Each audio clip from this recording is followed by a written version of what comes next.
ஓம் சாந்தி.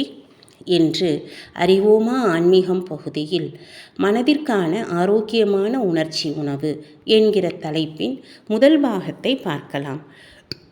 உங்களுடைய வாழ்க்கை முறையில் 5 எளிமையான படிகளை செயல்படுத்துவதன் மூலமாக ஆரோக்கியமான உணர்ச்சி உணவை தேர்ந்தெடுக்க முடியும். முதலாவது, தினமும் காலையில் முதல் வேளையாக நாம் நமது உணர்வுகளை தூண்டுகிற செய்தித்தாள் படிப்பது, தொலைக்காட்சியில் செய்திகளை பார்ப்பது, வேறு பல காட்சிகளை அதில் பார்ப்பது போன்றவற்றை தவிர்க்க வேண்டும். இதற்கு பதிலாக தூய்மையான மற்றும் உற்சாகம் கொடுக்கிற செய்திகளை படிக்கவோ அல்லது கேட்கவோ 15 நிமிடங்களை செலவு செய்யுங்கள். நேர பிரச்சனையை சரி செய்வதற்கு காலை வழக்கமாகிய நடைப்பயிற்சி, உடற்பயிற்சி, சமையல் செய்வது அல்லது அலுவலகத்திற்கு பயணம் செய்வது போன்ற இந்த நேரத்தோடு இதை சேர்த்து கொள்ளுங்கள். இவ்வாறு நாம் நமது பொழுதை மனதிற்கான ஆரோக்கியமான காலை உணவுடன் ஆரம்பம் செய்யலாம். இரண்டாவது, காலையில் நீங்கள் படித்ததிலிருந்து ஏதாவது ஒரு நேர்மறையான கருத்தை எடுத்துக்கொண்டு உறுதிமொழியை உருவாக்குங்கள். நம்முடைய தனிப்பட்ட நிகழ்கால சூழ்நிலைக்கு ஏற்றாற்போல எண்ணங்களை மாற்றியமையுங்கள். நினைவில் கொள்ளுங்கள், அந்த உறுதிமொழி ஏற்கனவே நம்மிடம் என்ன இருக்கிறது அல்லது உண்மையில் நாம் விரும்புவது என்ன என்பதை நோக்கி இருக்க வேண்டும்.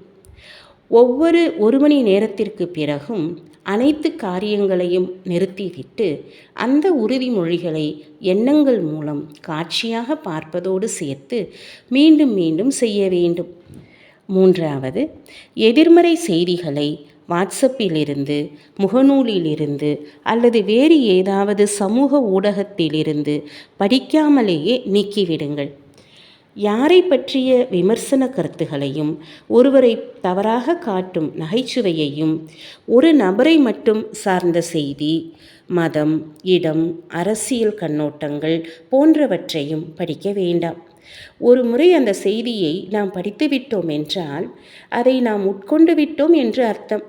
இது நமது எண்ணங்களை அந்த குறிப்பிட்ட பிரச்சனையின் தாக்கத்தை ஏற்படுத்துவதோடு மட்டுமல்லாமல் நாம் விமர்சனம் செய்வது, கோபம் மற்றும் வலி நிறைந்த எண்ணங்களை உருவாக்குவது போன்றவற்றையும் செய்ய ஆரம்பிக்கின்றோம்.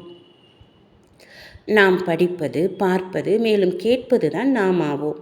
நான்காவது, தூங்கும் நேரத்தில் செய்தித்தாள் வாசிப்பது, தொலைக்காட்சி பார்ப்பது, செய்திகளை பார்ப்பது போன்றவற்றை தவிர்க்க வேண்டும்.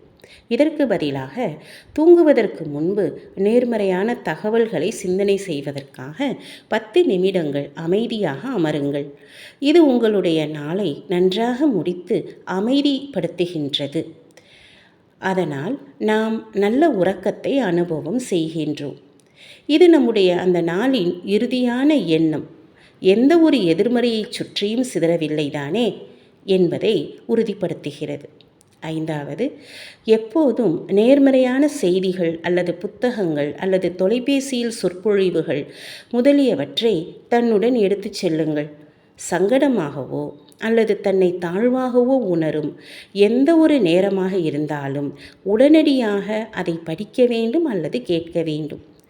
ஒரு 5 நிமிடங்கள் சிறந்த நேர்மறையான எண்ணங்களை உட்கொண்டால் அது அந்த நாளில் நமது மனதில் எதிர்மறையான சிந்தனைகளை நிறுத்திவிடுகின்றது. இந்த செய்தி நமது பிரச்சனைக்கு தீர்வும் கூட கொடுக்கலாம். இந்த உடனடி ஆரோக்கிய உணவு ஆத்மாவை பலப்படுத்துகிறது, மேலும் நேர்மறையாக செயல்படுவதற்கு சக்தி கொடுக்கிறது. இது நம்முடைய உணர்வு முதலுதவி பெட்டியாகும். ஓம் சாந்தி.